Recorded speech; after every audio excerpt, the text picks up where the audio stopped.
We live? Looks like it. Hey everybody, I am Cindy Jones and this is Mike Jones, Jacksonville's voice of real estate. We want to welcome you to the show today. We're actually doing a little bit of a pre-show, which we're going to start to do from now on, which is only about 2 to 5 minutes. So if you're joining us today, welcome, and let us know in the comments where you are from. Where are you today? Are you out of town? Are you in Jacksonville? Well, where are you you watching from? Yeah, where are you watching from? Not where are you from originally. Where are you watching from right now? We like to know who's here, and if you're watching later on, just let us know as well, because we do read the comments and comment back to you after the live show. Anyway, so if you're watching the replay, go ahead and put a comment and drop in the comments where you're from or where you're watching from. It's just kind of neat to us that we have with YouTube. You have such a big audience.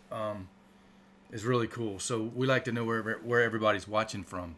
Also, so today we're going to be talking about closing cost specifically for the seller.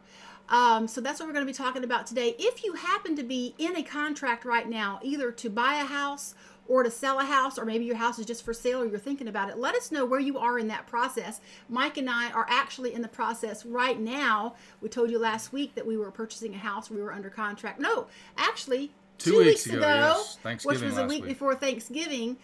2 weeks ago, we had written an offer. We were waiting that day to hear back. And yes, we are under contract right now. We have actually been doing all of our inspections and going through the loan process and things like that. So it has been quite, it just takes too much time for us. I mean, when we have to wait on somebody else, the lender, the inspector, we have to wait. It seems like a long time. When we're realtors, we like to get things done right away. Well, what we were talking about earlier today is, we're so used to being in the process as a realtor, helping other people buy and sell their house, and we realize being the agent, helping those people through that it seems to take a while from contract to closing, and it's since we don't buy a house every day, we help other people. We didn't realize, sitting in the buyer's seat, how long that process seems. And to top it all off, we bought the house, went under contract right before Thanksgiving. So everybody and everything seemed to shut down. They shut down early last Wednesday, and then of course they were closed Thursday and Friday and Saturday and Sunday. And we're the type of people that like to get things done. We don't like to sit around and wait. And that's just from being in the business so long. We know that the quicker we get things done, the quicker everybody can do their job, because so much depends on everybody else. Mm-hmm. But man, and then by the time they came back to work on Monday, most people were still on holiday on Monday, and they still had to get caught up from everything that they had missed. So that's been kind of frustrating. And we know this, but it's just different sitting in the buyer's seat for a change, waiting on answers and everything. Yes. I wish there was a way to make the process faster, but there's not. If you're getting a mortgage, it's going to take 30 to 45 days, no matter what you do. But the key is to get the documents to your lender, to your insurance company, whatever, as quickly as possible. Get your inspections done and just get everything done quick, and then you have to wait on everybody else. That's the frustrating part. But, it's nothing new to us. Like I said, it's just a different feeling where we're at. So it's 3 o'clock now, and our show is actually starting now. We've done the pre-show. So, again, I'm Cindy Jones. This is Mike Jones, Jacksonville's voice of real estate. And today we are talking about closing costs, specifically on the seller's side. And the reason we're talking about this today, usually things come up all of the time in the deals that we're working on with other folks. And I had a strange question this week, because we have a new listing. In fact, it's going to go live later on today. It's live right now. Oh, it is. I just you're put it awesome. in the system. Yeah. Oh, you're great. Told you I like to get stuff done. You're right. He's quick. He's awesome. Anyway, so it's already live. But anyway, this particular seller was on the market before with another agent, and this was her first house she was selling. This was her first house that she had ever purchased. She had no idea that there were any closing costs on her side other than the realtor's commission. So when her deal fell apart. Well, it fell apart because she's in a position where she doesn't have a lot of equity in the home. So if she sells it at market value, the sale's not going to cover her Right. mortgage plus all the fees. And when she actually, the agent got the house, got an offer on the property, and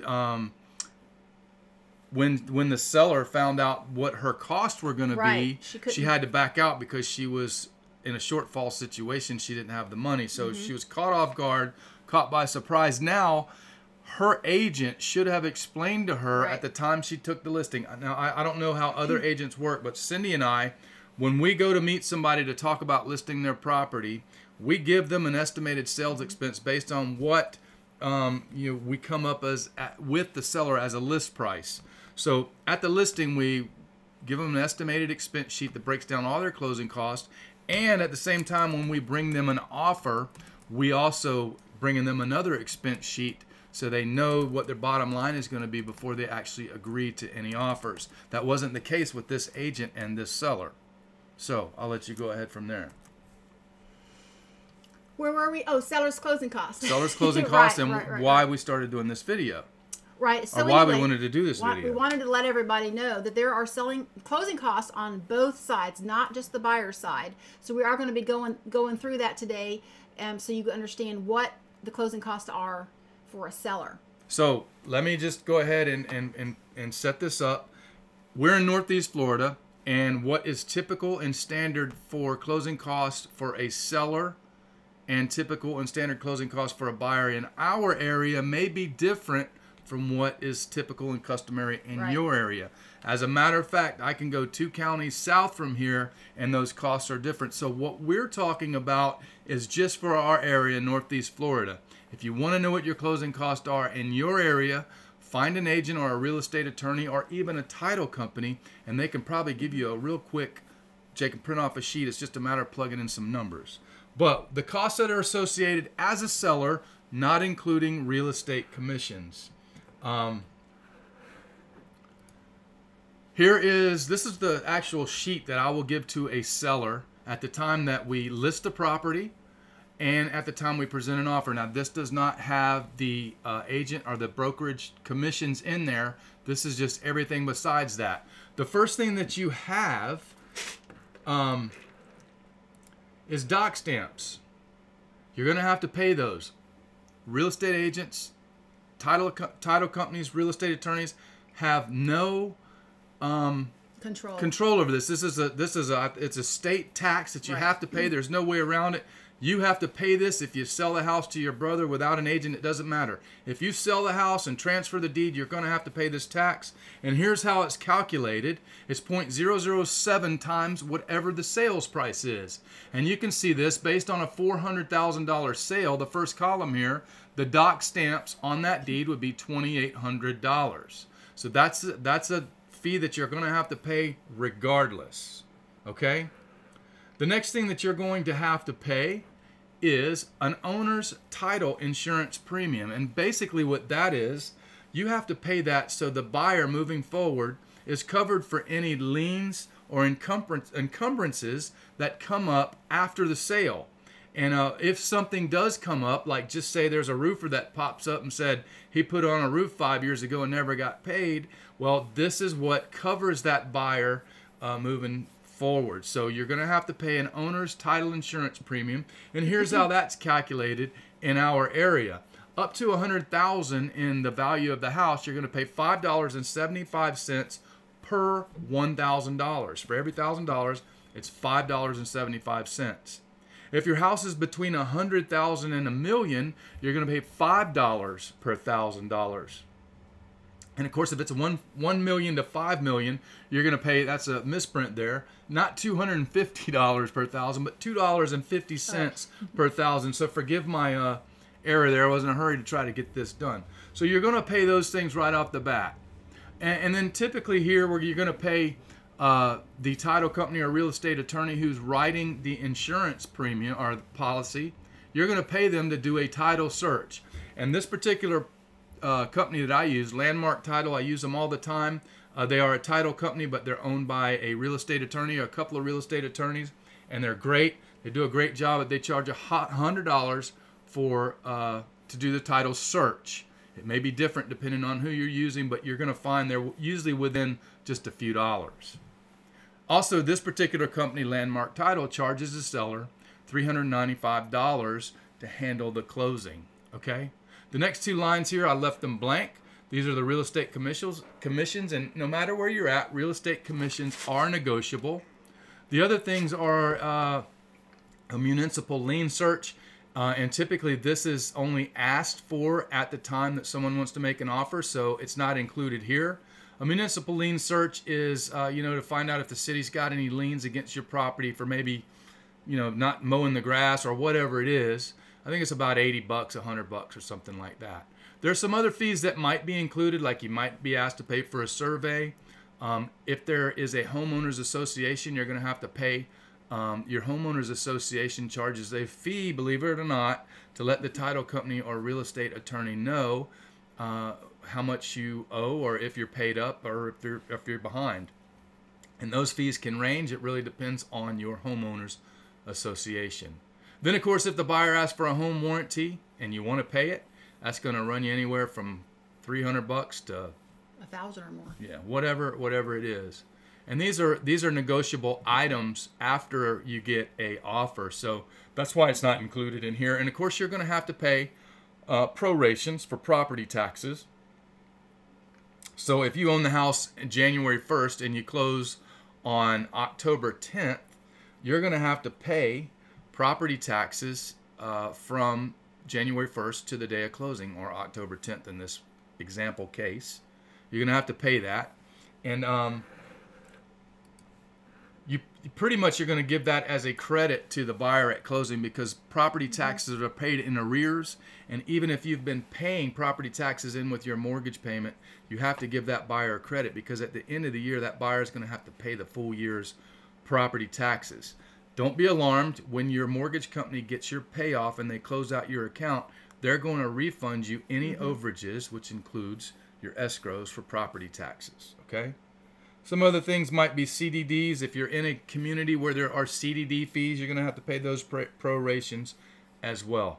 Now, listen, like I said, the real estate commission is separate from this. I haven't explained that on here. So in addition to those fees, you would add on the real estate commissions, and that's what you would have. To make it easy, no matter what agent you hire to help you or to list your house, you should ask them for one of these breakdowns. It's real easy to do. They can go to their, if they don't know how to do it themselves, they can go to their title company that they use. They can go online. You can find these calculators at a lot of title companies on their websites. It's not hard to do, and they should be providing that to you before you sign anything. Okay? The listing agreement. Yeah. So make sure that they do that. And like I said, here's the one that I use. It's sort of like this, right here on the right. Or yeah, the Landmark Title, the form, that's the form I use. And basically I just got to plug in the sales price, the closing date, the estimated closing date, and the address, and bam, it auto populates for me. And of course I can change these numbers to reflect whatever the offer is. So yes, there are closing costs on both sides. Maybe next week we'll do a show about the buyer side closing cost. One thing about the buyer side closing cost is that the majority of their closing costs are tied to getting a mortgage. So if you're a buyer and you're paying cash, really about the only closing cost you will pay is what it costs to record the deed. And I think recording the deed's, I don't know, $20 or something, $15. I don't know what it is, but it's very minimal closing costs for a buyer unless you're getting a mortgage. If you're paying more than about 3% of the purchase price for your total closing costs, you need to get a second opinion from your lender or from another lender, because you're paying too much, probably. We're going to talk about that next week with the buyer's closing costs. We will. I have a very good example that shows you exactly why you need to get your closing cost estimate up front in writing from your lender. But like I said, that's going to be for next week's show. We wanted to share this with you because our current seller had no idea she had any closing costs on her side, which was a shame, but it's now back on the market. So, well, and here's the position that she's in. If we can't sell it for what we have listed right now, it's going to be it's going to end up being a short sale. And so that kind of changes everything. Right. We're going to have to list it as a short sale, and then hope that her lender will forgive her whatever the difference is. But the thing is we're straight up front with her from the beginning of what her closing costs would be. At first, she thought she was going to be able to just go to the bank and get a loan, whatever. But turns out that there's some other things going on. They're behind on payments and things like that. So we're going to try and sell it for a little bit higher than market value for the first couple of weeks. If that doesn't work, we're going to get with her lender and try and effect a short sale. At any rate, it's a great townhome and a great location in Fleming Island for anybody that's in the local area or looking to move to Fleming Island. If you want low maintenance lifestyle living, townhomes the way to be. These are great. It's a golf course community, lots of amenities. And Fleming Island has got tons of shopping, restaurants, things to do. It's Clay County, so it's good schools. And right now it's listed at $175. Beautiful hardwood floors. Comes with all the kitchen appliances.